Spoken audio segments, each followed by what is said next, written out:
Et nous commençons comme d'habitude avec Tendance mon ami, le résumé complet de l'actualité boursière du jour proposé par Pauline Gratel. Bonjour Pauline. Bonjour. Quelle est la tendance sur les indices en Europe aujourd'hui Pauline, avec un CAC 40 notamment qui n'est plus qu'à quelques points de son record? Oui, en Europe, la tendance n'est pas très marquée avec un Stoxx 600 autour de l'équilibre. Mais en France, le CAC 40 s'affiche en hausse et se rapproche encore un peu plus de son record historique. Il évolue autour de 8250 points, soutenu par Edenred, mais lesté par Eurofins après leur publication. On y revient. Aux États-Unis, les indices sont ouverts autour de l'équilibre.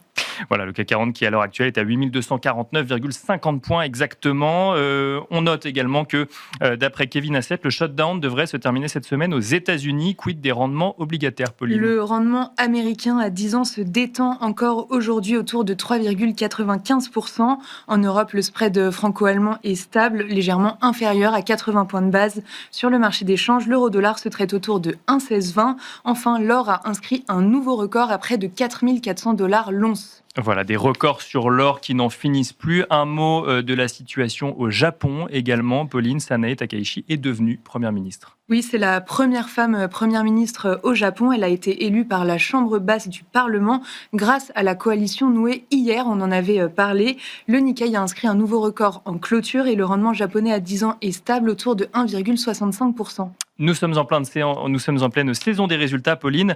Edenred a rendu une copie plus que saluée. Oui, c'est ça, c'est la hausse du jour, plus 15%. Edenred et Visa ont annoncé un partenariat stratégique afin de développer leur présence sur le marché du paiement. Du côté de ces résultats, le chiffre d'affaires d'Edenred progresse de 6,5% au troisième trimestre sur un an. C'est supérieur aux attentes et les objectifs annuels sont confirmés. Voilà, Edenred qui progresse même un peu plus de 15%, plus 20% à l'heure où on se parle. Aux antipodes au sein du CAC 40, Eurofins Scientifique trébuche, lui. Oui, à l'inverse de Edenred, les résultats sont jugés décevants. Le titre est lanterne rouge du CAC 40 et perd 8%. Le groupe fait état d'un chiffre d'affaires de 1,8 milliard d'euros en hausse de 4% en données organiques, mais c'est inférieur aux attentes. Les objectifs annuels sont toutefois confirmés. En dehors du CAC 40, on regarde également du côté d'Atos, qui dévisse de 10% aujourd'hui. Pourquoi, Pauline? Parce que les investisseurs sanctionnent l'avertissement lancé par Atos sur ses revenus annuels. Au troisième trimestre, Atos fait état d'un chiffre d'affaires en chute de plus de 10%. C'est pire pour OVH Group qui décroche de son côté de 20% après avoir publié des prévisions de croissance jugées décevantes. Beaucoup d'actualités entreprises aux États-Unis également, Pauline. On a pris connaissance des résultats de General Motors ou encore de 3M. Oui, commençons avec General Motors qui bondit de plus de 10% après avoir revu à la hausse ses prévisions de bénéfices annuels grâce à l'allègement concernant les tarifs. Et 3M dépasse les attentes au troisième trimestre et relève ses perspectives pour 2025. Le titre est en hausse de 5% dans les premiers échanges. Et on a aussi regardé les résultats de Coca-Cola. Coca qui fait état d'un chiffre d'affaires et d'un bénéfice au-delà des attentes, porté par une demande solide. Le titre est en hausse de 3,5% à l'ouverture de Wall Street. Et juste un mot aussi de Philip Morris qui a relevé pour la troisième fois ses prévisions de bénéfices annuels soutenues par la forte demande de substituts, donc de sachets de nicotine et de demande pour sa cigarette électronique IQOS. Malgré tout, le titre dévisse de 10%.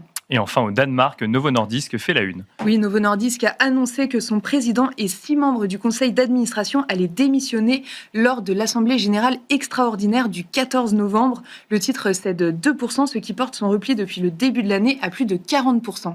Et un mot rapide, Pauline, de l'agenda de demain. Demain, les investisseurs arbitreront les résultats de Netflix et en France de L'Oréal publiés ce soir après la clôture des marchés. On attend demain soir les résultats de Tesla, IBM et SAP. Côté macro, les investisseurs regarderont l'inflation au Royaume-Uni pour le mois de septembre. Voilà, et donc le CAC 40 qui évoluait aux alentours des 8250 points au début de ce point bourse, qui est à présent aux alentours des 8264 points. On a donc touché le plus haut historique en séance du CAC 40. Merci Pauline Gratel. Et quant à nous, on se retrouve tout de suite dans Planète Marché.